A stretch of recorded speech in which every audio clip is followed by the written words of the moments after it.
በነገራችን ላይ የፌዴራል ፖሊስ ነገር ወጣና እንደ ሸምበቆ ተንከባለለ እንደ ሙቀጫ ነው የሆነብኝ።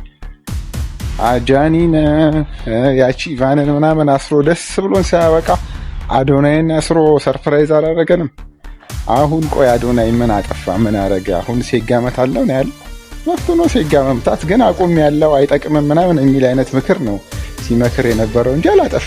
በጃኒ መታሰር ግን ደስ ብሎናል። ጃኒ ሪል እንትን ነው፣ ሪል ቡሽቲ ነው፣ የተረጋገጠ ቡሽቲ ነው። በጣም ለማስፋፋት ጥረት ታይላንድ ራሱ ሄዶ የሰራውን ቪዲዮ ከስር ተመልከቱት።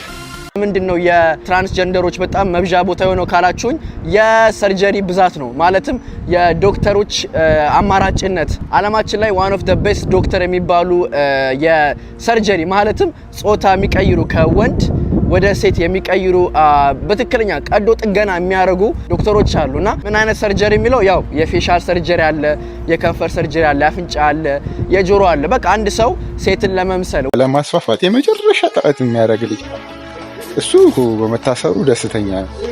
አዶናይ ግን አስራችሁ ሰርፕራይዝ አረጋችሁንና ትንሽ ተቃውሞ ምናምን ነገር እንዲመጣ አረጋችሁት እንጂ አሪፍ ነበር አካሄዳችሁ።